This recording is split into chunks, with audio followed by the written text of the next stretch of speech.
ప్రభునామములో మరొకసారి అందరికీ నేను వందనాలు తెలియజేస్తున్నాను. దేవుని యొక్క మహాకృప ద్వారా మరొకసారి సమయంలో దేవుని యొక్క వాక్యాన్ని మీతో పంచుకొనడానికి ప్రభు నాకు ఇచ్చిన ఈ అవకాశం బట్టి దేవునికి నేను కృతజ్ఞుని వందనస్తుని. దేవుని వాక్యాన్ని మనము చదివి ప్రార్థనతో ముందుకు కొనసాగించుకుందాము. రోమిలకు రాసిన పత్రిక 12వ అధ్యాయము 18వ వచనం వరకు పోయిన వారంలో వరకు మనము చదివాము, ధ్యానం చేసుకున్నాము. ఈ సమయంలో 18, 19, 20, 21 వచనాలను మనం ధ్యానం చేసుకుందాము. దానికంటే ముందుగా చదువుతాను, దయచేసి మీ బైబిల్లో మీరు చూడండి. శక్యమైతే మీ చేతనైనంత మట్టుకు సమస్త మనుషులతో సమాధానముగా ఉండుడి. ప్రియులారా, మీకు మీరే పగ తీర్చుకొనక దేవుని ఉగ్రతకు చోటియుడి. పగ తీర్చుట నా పని, నేనే ప్రతిఫలమునిత్తును అని ప్రభువు చెప్పుచున్నాడని వ్రాయబడి ఉన్నది. కాబట్టి నీ శత్రువు ఆకలిగొని ఉంటే అతనికి భోజనం పెట్టుము, దప్పిగొని ఉంటే దాహమిమ్ము. అలాగు చేయుట వలన అతని మీద నిప్పులు కుప్పగా పోయిదువు. కీడు వలన జయింపబడక మేలు చేత కీడును జయించుము.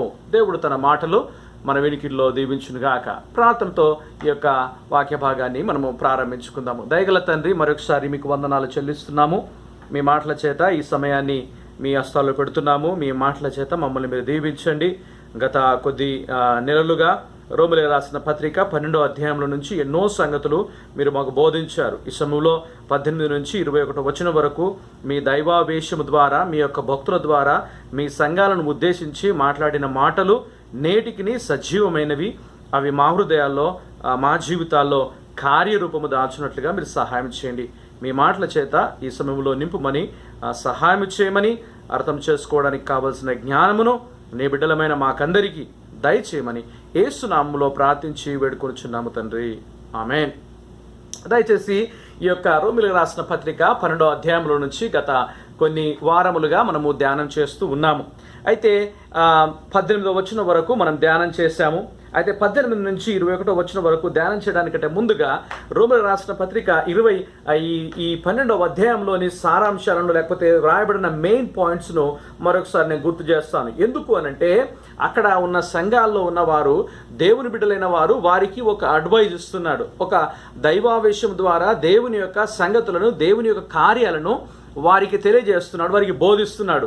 ఎందుకనంటే మీరు ఆలోచించండి, మొదటి 2 వచనాల్లో రక్షణ, మారు మనస్సు పొందిన వ్యక్తి యొక్క స్వరూపము, లేకపోతే ఆయన దేవుని యొక్క స్వరూపంలోనికి మార్చబడము, ఆ తర్వాత సంఘం యొక్క పరిచర్య, దేవుడిచ్చిన వరాలను ఏ విధంగా వాడాలి, ఆ తర్వాత వాక్యంలో మనం గమనించి చూసినట్లయితే ఇక్కడ ఈ 18వ వచనం నుంచి చాలా చక్కగా ఇంకా ఈ యొక్క క్రైస్తవ గురుతులు, లేకపోతే క్రైస్తవ సూచనలు, మనము క్రైస్తవులము, దేవుని బిడ్డలము అని చెప్పడానికి, రుజువుపరచడానికి కొన్ని రకాల గురుతులు దేవుని యొక్క వాక్యములో చెప్పబడ్డాయి. వాటిని మనము ధ్యానం చేస్తూ ఉన్నాము. గమనించండి, ఎందుకు ఈ 18వ వచనం నుంచి స్టార్ట్ అవుతుందంటే, కీడుకు ప్రతికీడు చేయవద్దు, మనుషులందరి దృష్టికి యోగ్యమైన వాటిని గురించి ఆలోచన కలిగి ఉండుడి.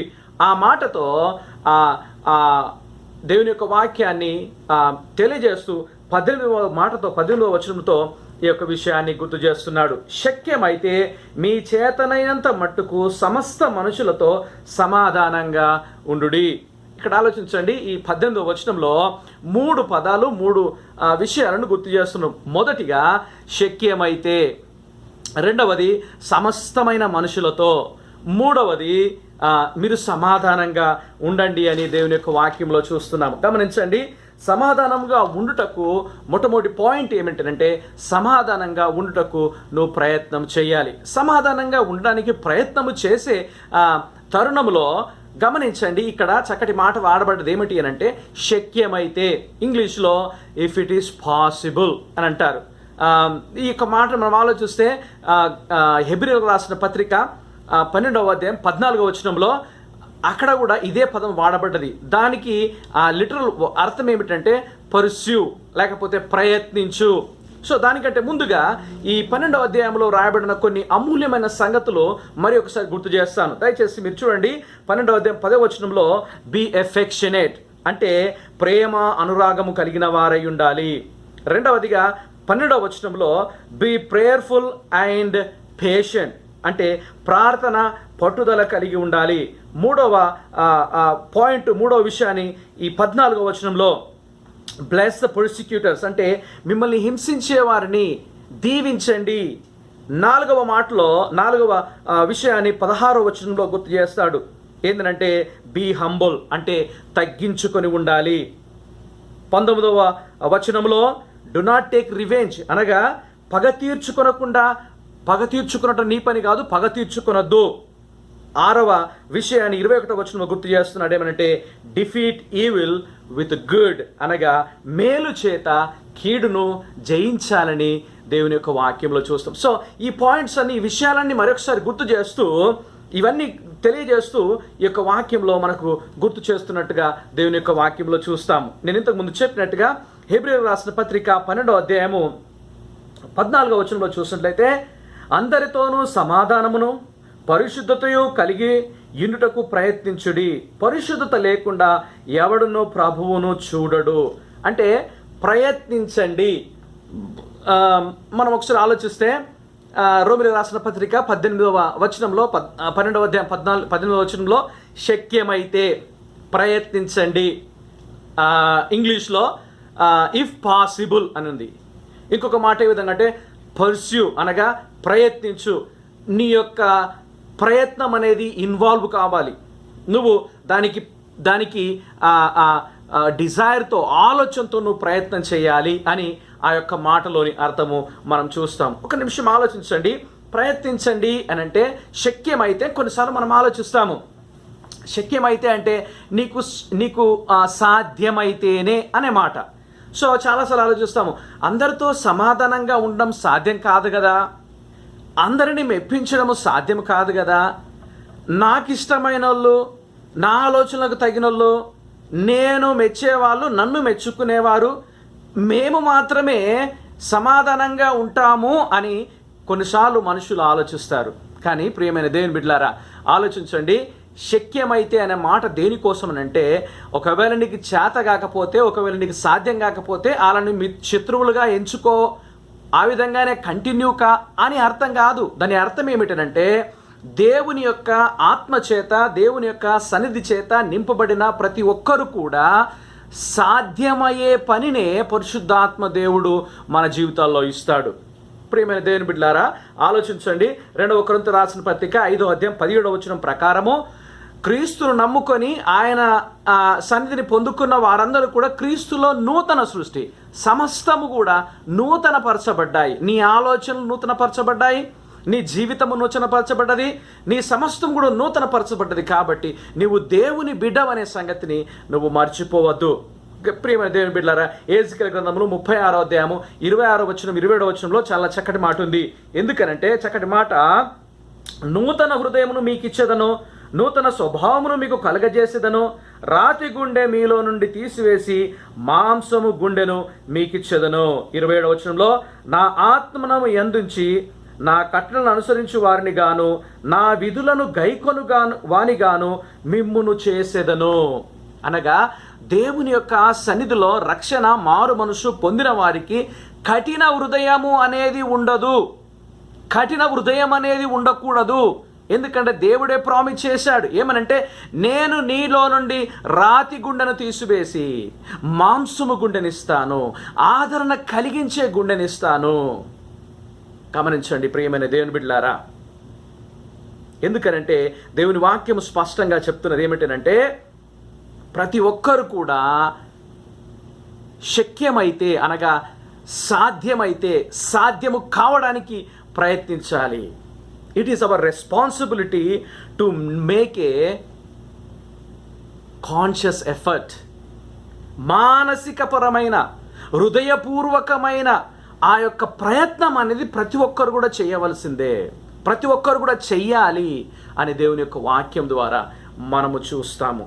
గమనించండి ప్రియమైన దేవుని బిడ్డలారా, 2వ మాటను ఇదే మాటలో మనం ఆలోచిస్తే శక్యమైతే అందరితో, ఈ మాటను ఇంతకుముందు పోయిన వారములో మనం చూసుకున్నాం. వాక్యంలో చూస్తే అందరితో సమాధానంగా ఉండమని దేవుని యొక్క వాక్యంలో చూస్తాం. 17వ వచనంలో మాట ఉంది, మనుషులందరి దృష్టికి యోగ్యమైన వాటిని ఆలోచించుడి. అంటే అందరితో సమాధానంగా ఉండడానికి ప్రయత్నం చేయాలి. అందరితో అనగా ఇక్కడ మనం ఆలోచించాలి, సంఘములో ఉన్నవారు, సంఘము వెలుపటి వారు. సంఘము వెలుపటి వారితో ఏ విధంగా ఉండాలి అనే సంగతిని పోయిన వారంలో చూసాము. అది మన యొక్క ప్రవర్తనంతా కూడా వారిని దేవుని యొద్దకు రాబట్టే విధంగా ఉండాలని దేవుని యొక్క వాక్యములో చూస్తుంటున్నాము. కనుక ఆలోచించండి, శక్యమైతే అనగా దేవుని యొక్క ఆత్మచేత నింపబడి, దేవుని బిడ్డలుగా మార్చబడి, నూతన సృష్టిగా మార్చబడి, దేవుని ఆత్మచేత నింపబడిన నీకు అసాధ్యమైనది ఏదియూ లేదు. ఒక వ్యక్తి ఈ విధంగా అన్నాడు. ఏ విధంగానంటే, మనుషుల యొక్క గుణగణాలు చూసినప్పుడల్లా నా కుక్కను నేను ఎక్కువగా ప్రేమిస్తున్నాను అన్నాడు. దాని అర్థం ఏమిటంటే, మనుషుల గుణగణాలు మనసులోనే పెట్టుకుంటారు.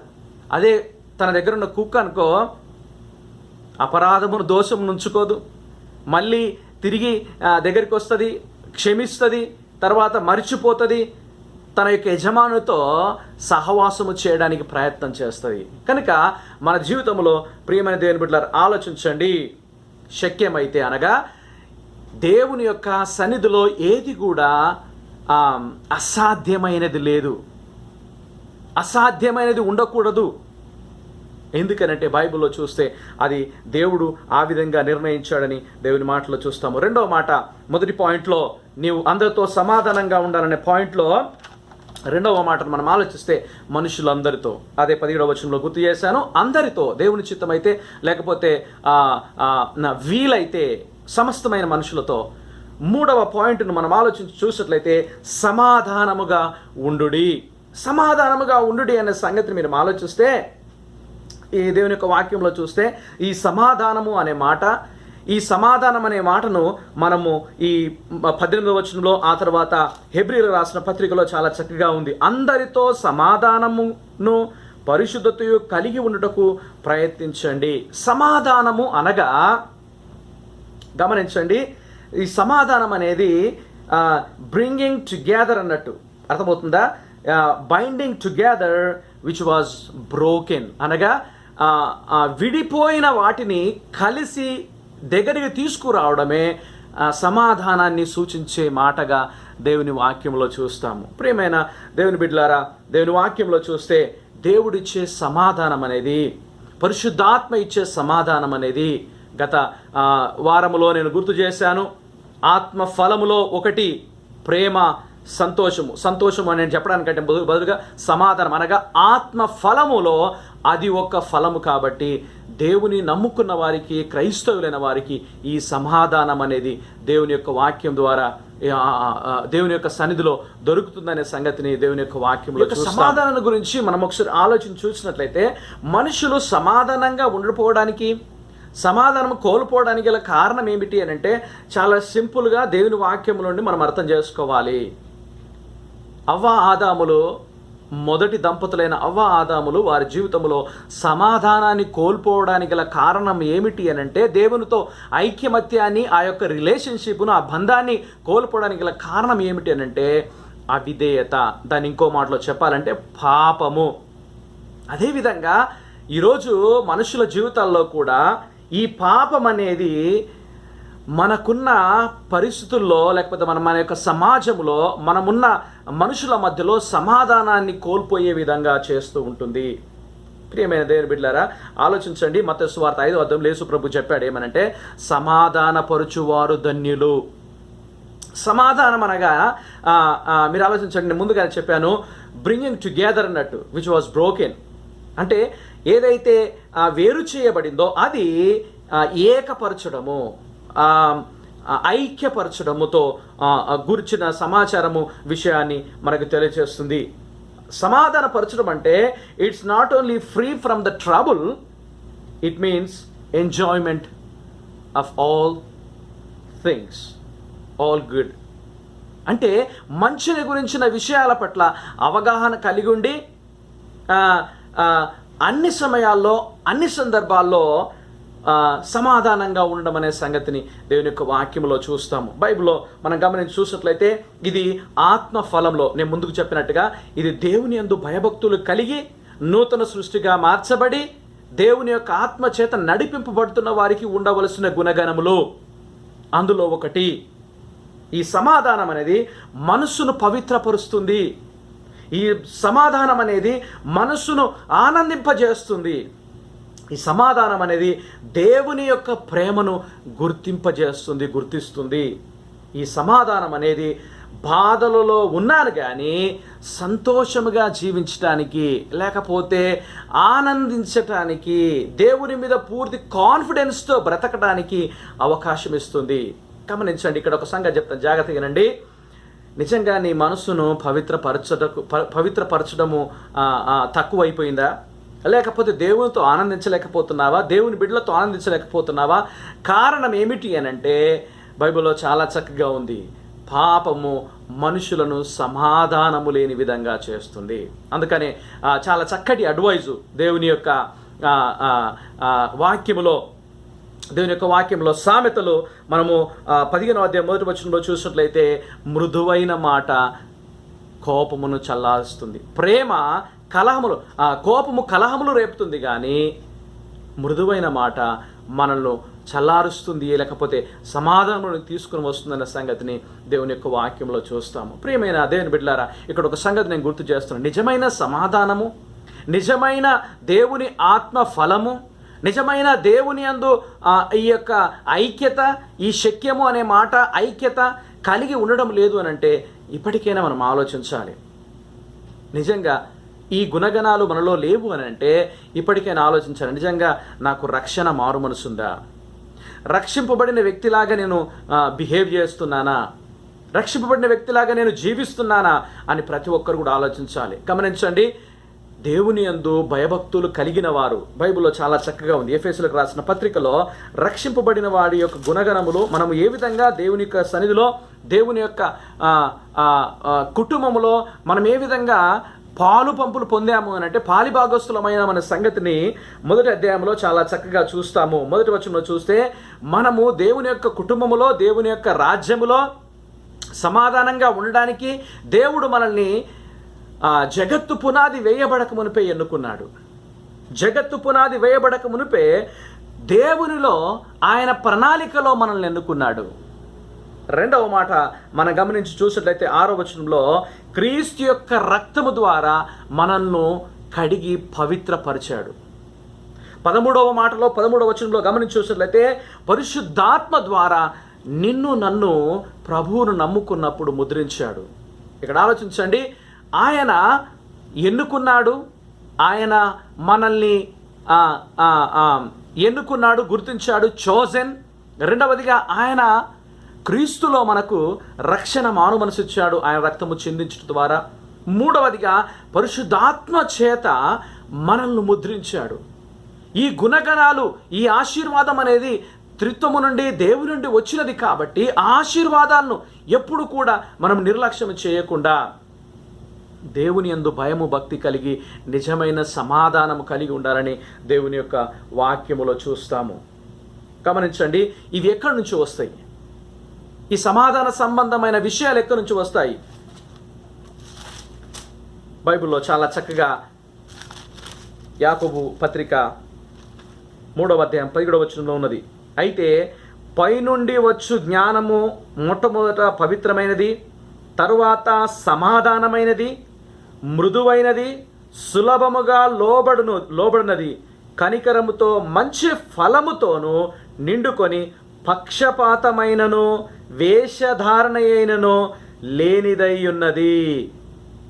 18వ వచనము నీతి ఫలము సమాధానము చేయువారికి సమాధానమందు విత్తబడును. ఒక్క నిమిషం, చాలా చక్కగా ఉంది ఇందులో. గమనించండి, ఈ సమాధానం ఎక్కడి నుంచి వస్తుందనంటే దైవికమైన జ్ఞానములో నుంచి.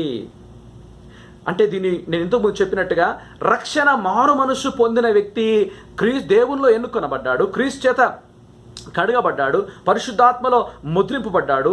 ఈ గుణగణ ఈ యొక్క రక్షణ మారు మనసు ద్వారా క్రీస్తులో ఆత్మ ఫలములు ఫలించుట ద్వారా దైవికమైన జ్ఞానాన్ని పొందుకుంటాడు, దైవికమైన జ్ఞానాన్ని అన్వేషిస్తాడు, దైవికమైన జ్ఞానం కోసం ఎదురు చూస్తాడు. దాన్ని నేను చాలాసార్లు గుర్తు చేస్తాను. మత్తయి సువార్తలో ఉంది, ఏంటిది?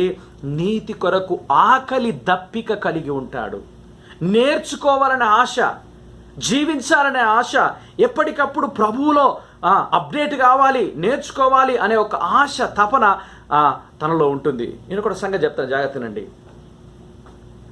నిజంగా నువ్వు ప్రయత్నిస్తలేవు అనంటే, దేవుని వాక్యాన్ని ఇంకా క్షుణ్ణంగా నేర్చుకోవడానికి ఎలాంటి ప్రయత్నం చేస్తలేవనంటే, బహుశా మీరు అనొచ్చు, బైబుల్ చదువుతున్నాను, ప్రార్థన చేస్తున్నాను, ఆరాధనకు కావలసిన సమయాన్ని కూడా నేను కేటాయిస్తాను. అది మాత్రమే కాదు, దేవుని వాక్యాన్ని నీతి కొరకు ఆకలి దప్పిక, ఆకలితో ఉన్నవారు ఏ విధంగా ఆహారం కోసం అన్వేషిస్తారు.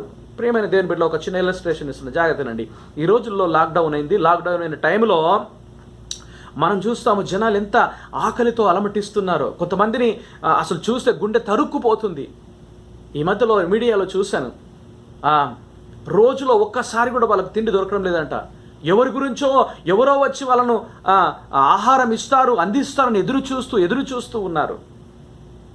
మీరు ఆలోచించండి, అది ఆహారము కోసము అన్వేషించడము, ఆహారము కోసం ఎదురు చూడడము. దేవుని వాక్యం నేర్చుకోవాలని, దేవుని సంగతులు అంతకంతకు అభివృద్ధి పరుచుకోవాలని నిజంగా నువ్వు ఆలోచిస్తున్నావా? ఆ జ్ఞానం కోసం ఎదురు చూస్తున్నావా? ఆ జ్ఞానం కోసం ఎదురు చూస్తే బైబిల్లో మీరు చూడండి, పైనుండి వచ్చే ఆ జ్ఞానము సమాధానం ఇస్తుంది. ఎందుకంటే ఆ పైనుండి వచ్చే జ్ఞానము నీవు ఆకలితో దప్పికతో ఆత్మయందు విషయముల పట్ల ఆసక్తి కలిగి నేర్చుకోవాలనే ఆసక్తి, ఆశ నీలో అంతకంతకు అభివృద్ధి అవుతున్నది అని అంటే, నువ్వు ఆత్మీయ విషయముల పట్ల ఆకలి దప్పులు కలిగి ఉన్నావు. ఆకలి దప్పులు కలిగి ఉన్నప్పుడు ఆ సమాధానము పైనుండి వచ్చే జ్ఞానం ద్వారా మనకు సంక్రమిస్తుంది. గమనించండి, ఆ సమాధానం ఏ విధంగా ఉంటుంది అని అంటే, తరువాత సమాధానము, ఆ జ్ఞానము ద్వారా సమాధానము మృదువైనది, సులభముగా లోబడినది, కనికరముతో మంచి ఫలముతోనూ నిండుకొనినది. 18వ వచనంలో, నీతి ఫలము సమాధానము చెయ్యువారికి సమాధానమందు విత్తబడును. ఇది దేవుడు తన బిడ్డలకిచ్చే ఒక సమాధానము. యోహాను సువార్తలో యేసు ప్రభు చెప్పాడు, నా సమాధానాన్ని మీకు అనుగ్రహిస్తున్నాను, శాంతిని మీకు అనుగ్రహిస్తున్నాడు, శాంతిని మీకు అనుగ్రహించి వెళ్తున్నాను, నా శాంతిని మీకు అనుగ్రహిస్తున్నాను, అనగా సమాధానాన్ని మీకు ఇస్తున్నానని. ప్రియమైన దేవుని బిడ్డలారా, గమనించండి, దేవుని యొక్క భక్తుడు చెప్తున్న మాట, శక్యమైతే మీ చేతనైనంత మట్టుకు సమస్త మనుషులతో సమాధానంగా ఉండుడి. అనగా శక్యమైతే దేవుని బిడ్డలైన వారికి అసాధ్యమైంది ఏది లేదు. అందరినీ ప్రేమిస్తారు, అందరితో కలిసిపోతారు, సమస్తమైన మనుషులతో కలిసిపోతారు, సమాధానంగా ఉండడానికి ప్రయత్నం చేస్తారు. అది దేవుని యొక్క ఆత్మ ఫలము, దేవుని బిడ్డలకు ఉండవలసిన లక్షణమని కొరింథీయులకు రాసిన 2వ పత్రిక 13వ అధ్యాయము 11వ వచనంలో ఈ విధంగా ఉంది. తుదకు సహోదరులారా, సంతోషించుడి, సంపూర్ణులైండుడి, ఆదరణ కలిగి ఉండుడి, ఏక మనస్సు గలవారయ్యుండుడి, సమాధానముగా ఉండుడి.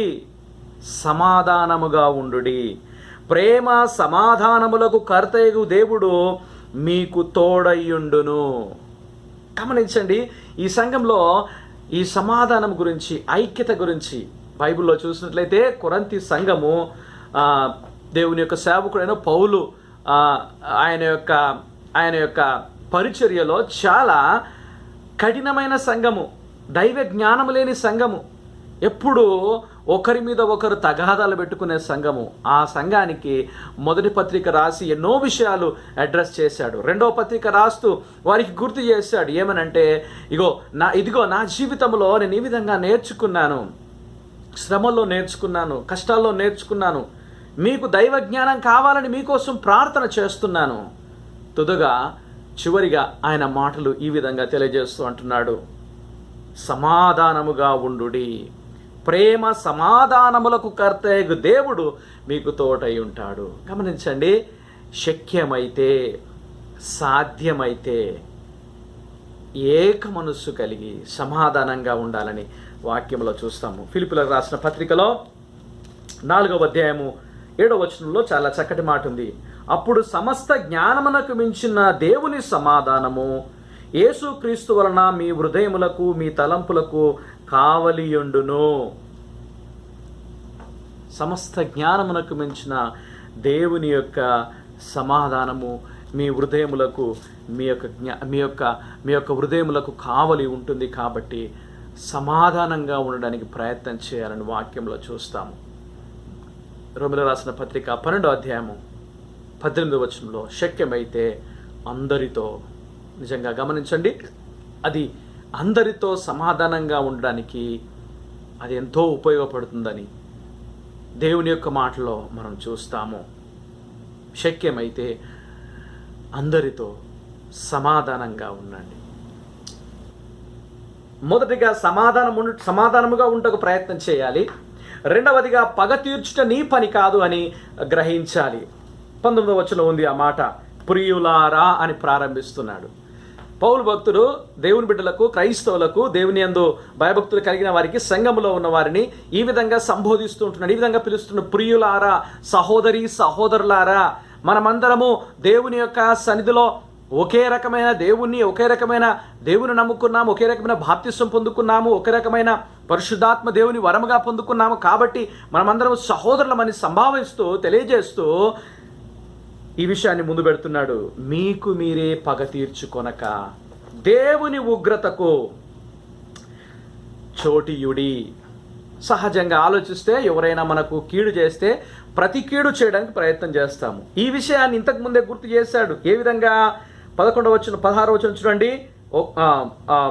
17వ వచనంలో కీడుకు ప్రతి కీడు చేయొద్దు, హింసించే వారిని దీవించాలి. మళ్ళీ 19వ వచనంలో అదే విషయాన్ని కొంచెం డీటెయిల్గా చెప్తున్నాడు. ఏమనంటే, ఇగో ఈ విధంగా ఒకవేళ మీకు మీరే పగ తీర్చుకొనకుండా దేవుని యొక్క ఉగ్రతకు చోటు ఇయ్యాలి. ఈ విషయాన్ని లేవియా కాండము 19వ అధ్యాయము 18వ వచనంలో ఈ చక్కటి మాటను మనం చూస్తాము. ప్రియమైన దేవుని బిడ్డలారా, దేవుడు చెప్పాడు ఏమనంటే, ఈ మాట చెప్పి ఆ మాట చివరిలో, లేవియా కాండం 19వ అధ్యాయం 18వ వచనం చివరిలో ఈ మాట చెప్పిన తర్వాత, నిన్ను వలన నీ పొరుగు వారిని ప్రేమించుము. దేవుడు ఇశ్రాయేలుకి ఇచ్చిన ఆజ్ఞలు 10 ఆజ్ఞలను 2 భాగాలుగా విభజిస్తే, మొదటగా దేవునికి భయపడాలి, దేవుని ప్రేమించాలి. రెండవదిగా నిన్ను వలన నీ పొరుగు వారిని ప్రేమించాలి. వాటి యొక్క సారాంశము మళ్ళీ గుర్తు చేస్తున్నాడు. కీడుకు ప్రతి కీడు చేయకుండా నువ్వు జాగ్రత్తగా చూసుకొనుమని. గమనించండి ప్రియమైన దేవుని బిడ్డలారా, స్వాభావికంగా మనుషులు మనం ఆలోచిస్తాము. స్వాభావికంగా మనల్ని కీడు చేసిన వారి యొక్క కీడును కోరుకుంటాము, కీడును తలస్తాము. మనము శిక్షించకుండా వేరే వాళ్ళు శిక్షిస్తే బాగుండని ఆలోచిస్తాము. కొన్నిసార్లు వాళ్ళు ఒకవేళ ఆపదలో చిక్కుకున్నప్పుడు అనుకుంటాము ఏమనంటే, దేవుడు గుడ్డోడేం కాదు, కరెక్ట్ చేసిండని. గమనించండి, దేవుని బిడ్డలైన వారు ఆ విధంగా కూడా ఆలోచించకూడదు. ఎందుకంటే సామెతల గ్రంథంలో చక్కటి మాట ఉంది. 24వ అధ్యాయం 17వ వచనం చూసినప్పుడు, నీ శత్రువు పడినప్పుడు సంతోషింపకుము, వాడు తొట్టిల్లినప్పుడు నీవు మనస్సును ఉల్లసింపకము. యెహోవా అది చూసి అసహించుకొని వాని మీద తన కోపము త్రిప్పుకొనునేమో. గమనించండి, దేవుడే తీర్పు తీరుస్తాడు, అది నీ పని కాదు అని దేవుని యొక్క మాటలోని సారాంశం. ఒక చిన్న స్టోరీని మీ ముందు పెడతాను. సమూయేలు మొదటి గ్రంథము 24వ అధ్యాయంలో దావీదు సౌలు యొక్క స్టోరీ. సౌలు దావీదును చంపడానికి తన రాజ్యంలో ఈయన ఒక పెద్ద థ్రెట్గా ఉన్నాడు, లేకపోతే తన రాజ్యాన్ని లాక్కునే వ్యక్తిగా ఉన్నాడు అని సౌలుకు భయం కలిగింది. అవకాశం కోసం ఎదురు చూస్తున్నాడు. అవకాశం కోసం ఎదురు చూసి చంపడానికి చాలాసార్లు ప్రయత్నం చేశాడు. ప్రయత్నం ఫలించలేదు. ఒకానొక సమయంలో దావీదు తన సైన్యంతో కలిసి ఒక గుహలో ఉన్నప్పుడు సౌలు ఆ గుహలోనికి వస్తాడు. అప్పుడు దావీదుతో ఉన్న తన యొక్క సైనికులు ఈ మాట అంటారు, అరే నీకు సమయం వచ్చింది, అవకాశం వచ్చింది, ఒక్క దెబ్బతో ఈయనను చంపేద్దాములే అని వారు ఆలోచిస్తారు. అప్పుడు వాక్యంలో చూసినట్లయితే దావీదు చాలా జ్ఞానంగా ప్రవర్తించాడు. సౌలు దగ్గరికి వెళ్ళి తన యొక్క వస్త్రం యొక్క చెంగును కట్ చేసి కత్తిరించి తరువాత సౌలు వెళ్ళిపోయిన తర్వాత దావీదు దూరం నుంచి సౌలును పిలిచి ఈ విషయాన్ని గుర్తు చేస్తాడు. నా దగ్గరున్న వారు నిన్ను చంపమని నాకు అవకాశం ఇచ్చారు, నన్ను ఎంకరేజ్ చేశారు, కానీ నేను చంపలేదు. ఎందుకంటే గమనించండి, ఎందుకు చంపకూడదు అనుకున్నానంటే 10వ వచనం చూడండి. ఆ దినమున యెహోవా నిన్ను ఏలాగు గుహలో నా చేతికి అప్పగించెనో అది నీ కళ్ళారా చూచితివే. కొందరు నిన్ను చంపమని నాతో చెప్పినను నేను నీ యందు కనికరించి ఇతడు యెహోవా చేత అభిషేకము నొందినవాడు గనక నా ఏలిన వారిని చంపనని నేను చెప్పి తిని. దేవుడు ఈయన యెహోవా చేత అభిషేకించబడినవాడు. చాలాసార్లు ఈ మాటను ఈ రోజుల్లో చాలా సింపుల్గా చీప్గా వాడతారు, చాలా చీప్గా వాడతారు. ఎట్లనంటే పాస్టర్కు వ్యతిరేకంగా మాట్లాడినప్పుడు, లేకపోతే ఒకవేళ తప్పు చేసినా కానీ నోరు మూసుకొని ఉంటారు. ఎందుకనంటే ఒకవేళ తప్పు చేస్తే ఈ మాట మనకో అభిషేకించిన వారి మీద చేతేసిన పని అవుతుంది. గమనించండి, దాని యొక్క అర్థం ఏమిటి అనంటే ఈయన దేవుని యొక్క సన్నిధిలో న్యాయంగా నీతిగా ప్రవర్తించాడు. తర్వాత ఈ మాటలు మాట్లాడుతున్నప్పుడు 12వ వచనం అంటాడు, నీకు నాకు మధ్య యెహోవా న్యాయము తీర్చును. 15వ వచనంలో యెహోవా నీకును నాకును మధ్య న్యాయాధిపతి అయి తీర్పు తీర్చునుగాక. నాకు అవకాశం వచ్చింది, కానీ నేను నిన్ను వదిలేశాను, విడిచిపెట్టాను. గమనించండి, ఈ సంఘటన సౌలు హృదయాన్ని క్రష్ చేసింది.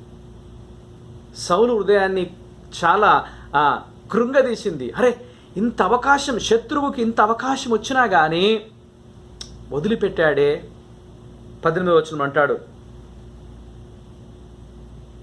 నీవు నీతిపరుడవు, నీకు దొరికినా కానీ ఈ విషయాన్ని నువ్వు గ్రహించిన ఈ యొక్క ప్రతీకారం తీర్చుకోవడానికి నీకు అవకాశం దొరికినా కానీ ప్రతీకారం తీర్చుకోలేదు, కాబట్టి నాకంటే నువ్వు నీతిపరుడవు అని సౌలు ఒప్పుకున్నాడు. ప్రియమైన దేవుని బిడ్డలారా, కొన్నిసార్లు పరిస్థితులు మనకు అర్థం కాదు. దేవుని మీద ఆధారపడితే అన్ని సవ్యంగానే జరుగుతాయి. బైబిల్లో దేవుని యొక్క సేవకుడు సంఘాన్ని ఉద్దేశించి మాట్లాడినట్టుగా దేవుని ఉగ్రతకు చోటివ్వాలి. గమనించండి, ఇంగ్లీష్లో చాలా చక్కటి మాట ఉంది. Okay, hatred will kill you before it kills someone. ఒకవేళ నువ్వు ద్వేషిస్తే ఆ ద్వేషించే స్వభావము, ద్వేషించే మనస్సు అనేది యాక్చువల్గా నువ్వు ఎవరినైతే ద్వేషిస్తున్నావో ఆ వ్యక్తిని పాడు చేయడానికంటే ముందుగా అది నిన్నే పాడు చేస్తుంది, నీలో సమాధానం లేకుండా చేస్తుంది, నువ్వు నిద్ర కోల్పోయే విధంగా. ప్రతి కీడు చేయకూడదు, కానీ దేవుడే వారికి ప్రతిఫలం ఇస్తాడు, వారికి న్యాయం తీరుస్తాడని మనం ఆలోచించాలి. ఎందుకంటే గలతీయులకు రాసిన పత్రిక 6వ అధ్యాయము 7-8 వచనంలో చాలా చక్కగా ఉంది. ఏంటది? మనుషుడు ఏ పంట విత్తే అదే పంట కోస్తాడు. అది దేవుని పని. అది తప్పు చేసిన వారి మీద రిజల్ట్ వారికే ఉంటుంది, కానీ దేవుని బిడ్డలముగా దాంట్లో మనం ఇన్వాల్వ్ కావద్దు, అది మన పని కాదు అని గ్రహించాలని దేవుని యొక్క వాక్యంలో చూస్తాం. మొదటిగా సమాధానంగా ఉండకు ప్రయత్నం చేయాలి. రెండవదిగా పగ తీర్చుట మన పని కాదు అని గ్రహించాలి. మూడవదిగా చాలా చక్కగా ఉంది, మేలు చేతనే కీడును జయించాలి. 20వ వచనంలో ఆ మాటను మనం చూస్తాము. కాబట్టి నీ శత్రువు ఆకలిగొనుంటే అతనికి భోజనం పెట్టుము, దప్పిగొనుంటే దాహమిమ్ము, అలాగూ చేయుట వలన అతని తల మీద నిప్పులు కుప్పగా పోయిదువు. చాలా చక్కటి మాట. ఇక్కడ ఏమంటున్నానంటే సింపుల్గా అర్థం చేసుకోవడానికి, ఒకవేళ నీ శత్రువు ఒకవేళ దాహము కొని ఉంటే నీళ్ళు ఇవ్వు, ఆకలిగొని ఉంటే ఆహారం ఇవ్వు. నిజంగా గమనించండి, క్రీస్తు ఈ మాట నేర్పించాడు. శత్రువును ప్రేమించమని యేసు ప్రభు నేర్పించాడు. అందుకనే మనం ఇంతకుముందు రోజుల్లో చూసాము. దీని యొక్క వాక్యంలో చూస్తే ఒకవేళ వాళ్ళు ప్రతికూల పరిస్థితుల్లో ఉంటే దేవుని ప్రేమను వాళ్ళు గుర్తెరిగే విధంగా మన సాక్ష్యము, మన జీవితం ఉండాలని ఈ యొక్క మాటలో అర్థం. గమనించండి, ఈ విధంగా చేయుట ద్వారా నిన్ను అవమానపరిచేవారు అవమానం పొందుతారు. నీ మీద చెడ్డ మాటలు పలికే వారికి దేవుడే కనువిప్పును కలిగిస్తాడు. ఇక్కడ ఒక చక్కటి పిక్చర్ అనేది మనకు కనిపిస్తుంది. ఈ విధంగా చేయుట ద్వారా తల మీద నిప్పులు కుప్పగా పోయబడును. ఈ యొక్క విషయాన్ని దేవుని యొక్క సేవకుడు పౌలు భక్తుడు బాగా తెలుసు. ఈ సంఘటన ఎక్కడ జరుగుతుందంటే ఆ ఈజిప్టు వాళ్ళ కల్చర్లో ఒకవేళ ఎవరైనా తప్పు చేసినప్పుడు, ఆ తప్పును వాళ్ళు ఒప్పుకున్నప్పుడు, ఆ తప్పును ఒప్పుకొని బహిరంగంగా అందరికి కనబడాలి, అందరూ కూడా తెలుసుకోవాలి నేను తప్పు చేసినా అని అనుకున్నప్పుడు వాళ్ళు ఏం చేస్తారంటే ఒక గిన్నెలో నిప్పులు తీసుకొని ఆ నిప్పులు తల మీద పెట్టుకొని అక్కడ ఆ కాలనీలో మనుషులకందరికి కనిపించే విధంగా తిరుగుతారు. చూసిన ప్రతి వారు అనుకుంటారు, అరే ఈయన తప్పును ఒప్పుకున్నాడు, ఈయన గిల్టీగా ఫీల్ అవుతున్నాడు, ఈయన బహిరంగంగా తన తప్పును ఒప్పుకుంటున్నాడని ప్రజలందరూ ఒక అవగాహనకు వస్తారు. గమనించండి, ఈ పిక్చర్ని, ఈ విషయాన్ని ఇక్కడ గుర్తు చేస్తున్నాడు. ఒకవేళ ఎవరైనా ఈ విధంగా చేస్తే వాళ్ళకు ప్రతీకారము చేయక ఉపకారం చెయ్యు, అప్పుడు వారి జీవితాల్లో ఈ విధంగా ఇన్సల్ట్గా ఫీల్ అవుతారు. వారికే ఒక కనువిప్పు కలిగిస్తాడని దేవుని యొక్క వాక్యం ద్వారా తను గుర్తు చేస్తున్నాడు. మూడవ మాటను మనం చూసినట్లయితే మేలు చేత కీడును జయించాలి. 21వ వచనంలో కీడు వలన జయింపబడక మేలు చేత కీడును జయించుము. నిజంగా ఆలోచించండి, కీడుకు ప్రతి కీడు చేస్తే దాని వలన ఈ కంటెన్షన్ లేకపోతే ఈ గొడవలు, ఈ కొట్లాటలు ఎక్కువైతాయే కానీ దానికి సమాధానం అనేది రాదు. కానీ మంచి చేత కీడును జయించాలి. ఒక నిమిషం ఆలోచించండి, కీడును కీడు చేత జయిస్తే దానివల్ల ప్రయోజనం లేదు. కీడును మంచి చేత జయించాలని దేవుని యొక్క వాక్యంలో చూస్తాము. నేను ఈ విషయాన్ని గురించి ధ్యానం చేస్తున్నప్పుడు, ఆలోచిస్తున్నప్పుడు ఒక స్టోరీ నన్ను చాలా కదిలిచి వేసింది. ఏ విధంగా కైండ్నెస్ లేక ఏ విధంగా తన యొక్క ప్రేమను చూపించాలి అనే సంగతిని నేను ఆలోచిస్తూ ఉంటే ఒక విషయం నన్ను బాగా ఆలోచింపజేసింది. ఆ స్టోరీ ఏమిటంటే, ఒకసారి అమెరికా దేశంలో ఈ అట్రాసిటీస్, ఈ పరిస్థితులు, ఆ యుద్ధము జరుగుతున్న సమయంలో ఒక వర్గం వారు ఇంకో వర్గం వారిని బాగా ద్వేషిస్తూ ఒక యుద్ధం జరుగుతూ ఉన్నది, ఒక కొట్లాట జరుగుతూ ఉన్నది. ఆ సమయంలో ఆర్మీ అందరూ దిగి ఎవరిని కనబడితే వాళ్ళను చంపేయడానికి ప్రయత్నం చేశారు. ఒక టర్కిష్ సంబంధించిన ఒక సైనికుడు, ఒక సహోదరుడు సహోదరి ఇద్దరు వీధిలో వెళ్తున్నప్పుడు ఆయన దూరం నుంచి సహోదరిని కాల్ చేస్తాడు. సహోదరుని కాల్ చేసి ఈ యొక్క వాళ్ళ సహోదరిని, వాళ్ళ చెల్లెను వదిలేసి అక్కడి నుంచి ఇంకో పని మీద అదే వీధిలో పరిగెత్తుకుంటూ వెళ్ళిపోతాడు. వెంటనే ఆమె చూసి బాగా ఏడ్చి ఈ గాయపడిన వ్యక్తిని, అక్కడనే చనిపోయిన వ్యక్తిని తీసుకొని పోయి ఇంకా ఖననం చేసేస్తారు. ఆ తర్వాత కొన్ని రోజులకు ఈమె నర్సుగా పనిచేసే హాస్పిటల్కి ఎవరైతే కాల్ చేసిండో ఆ సైనికుడు, టర్కిష్ సైనికుడు అక్కడికి రావడం జరుగుతుంది. అక్కడికి వచ్చినప్పుడు ఈమెను ఈయన గుర్తిస్తాడు, ఈయనను ఆ సహోదరి గుర్తించి మామూలుగా ఆలోచిస్తుంది. అప్పుడు అనుకుంటాడు ఈయన, అరే నేను వాళ్ళ తమ్ముని చంపేశాను, ఇప్పుడు నాకు సహాయం చేయలేదు అని అనుకుంటాడు. కానీ గమనించండి, గాయముతో ఉన్న ఈ వ్యక్తికి ఆమె తగినంత సహాయము, వైద్య సహాయం అందిస్తూ ఉంటుంది. అప్పుడు అంటాడు ఈయన, నేను మీ సహోదరుని, మీ తమ్ముని చంపేసినాను కదా, నీకు నా మీద కోపం రాలేదా అని ఆయన ఆమెను తిరిగి అడిగినప్పుడు ఆమె అంటది ఒక మాట, ఏమనంటే, నేను క్రీస్తును వెంబడిస్తాను, నేను క్రైస్తవురాలను, క్రీస్తును వెంబడిస్తాను, క్రీస్తు నేర్పించిన ఆ యొక్క మార్గమును ఫాలో అవుతాను. కాబట్టి మానవుల స్వభావంగా నాకు నీ మీద కోపం వచ్చింది, కానీ ఆ కోపాన్ని అధిగమించడానికి క్రీస్తు ప్రేమ నాకు సహాయం చేసిందని ఆమె తెలియజేస్తుంది. ఈ మాటలు విన్నప్పుడు ఆ గాయపడిన సైనికుడు, ఆ వైద్య సహాయం కోసం ఎదురు చూస్తున్న ఆ సైనికునికి కళ్ళెంబడి నీళ్ళు వస్తాయి. అరే క్రీస్తు ప్రేమ ఇంత గొప్పదా అని తరువాత తన జీవితంలో మార్పు కలిగినట్టుగా దేవుని వాక్యంలో చూస్తాము. ప్రియమైన దేవుని బిడ్డలారా, అదే సారాంశాన్ని, అదే విషయాన్ని దేవుడు తన బిడ్డలకు ఈ సందర్భంలో గుర్తు చేస్తున్నాడు, మనకందరికి గుర్తు చేస్తున్నాడు. మరొకసారి ఈ యొక్క విషయాన్ని నేను మీకు గుర్తు చేస్తాను, దయచేసి ఆలోచిద్దాము. 18, 19, 20, 21 వచనములు చాలా చక్కగా ముగించబడతాయి. ఎంత చక్కగా ముగించబడతాయంటే మీరు ఆలోచించండి. మొదటి వచనం నుంచి జీవితాన్ని మార్చేసే ఒక గొప్ప మార్పును భక్తులు తెలియజేస్తాడు. తర్వాత మార్పు చెందిన వ్యక్తులు, దేవుని పరిశుద్ధాత్మ చేత నింపబడిన వ్యక్తులు, పరిశుద్ధాత్మ వరములు పొందుకున్న వ్యక్తులు సంఘములో, సంఘం బయట వారిడలో దేవుడు వారికి ఇచ్చిన ఆ తలాంతులను, ఆ వరములను ఏ విధంగా వాడాలి అనే సంగతిని దేవుని యొక్క వాక్యం ద్వారా మనం చూస్తాం. కనుక మీరు ఆలోచించండి, ఈ ముగింపు ఎంత చక్కగా ఉన్నది అనంటే, ఒకవేళ ఎవరైనా మీకు కీడు చేయాలని తలస్తే వారికి మేలు చేత సమాధానం చెప్పండి అని చక్కటి మృదువైన చక్కటి విషయములతో తెలియజేసినట్టుగా దేవుని యొక్క వాక్యంలో చూస్తాం. కనుక శక్యమైతే అందరితో సమాధానంగా ఉండడానికి ప్రయత్నం చేద్దాము. పగ తీర్చుట మన పని కాదు అని గ్రహిస్తాము. మేలు చేత కీడును జయిద్దాము. ఇది క్రైస్తవ గురుతుల్లో ఇది ఒక గుర్తులుగా మనం చూస్తాం. కనుక దేవుని వాక్యాన్ని, దేవుని సంగతులను ఎప్పుడు కూడా నిర్లక్ష్యం చేయకుండా, వాక్యాన్ని చదివినప్పుడు, వాక్యాన్ని గ్రహించినప్పుడు, వాక్య వెలుగులో మన జీవితాలను పరిశీలన చేసుకున్నప్పుడు మార్పు చెందిన వ్యక్తులు చేయవలసిన పనులు దేవుని వాక్యం ద్వారా మనం నేర్చుకుంటున్నాం. కనుక నీ జీవితంలో ఇంకా ఒక క్రైస్తవురాలుగా బ్రతుకుతూ నిజంగా మార్పు నీ జీవితంలో చూడకపోతే ఇప్పటికైనా మనల్ని మనం పరిశీలించుకునే సమయం వచ్చింది.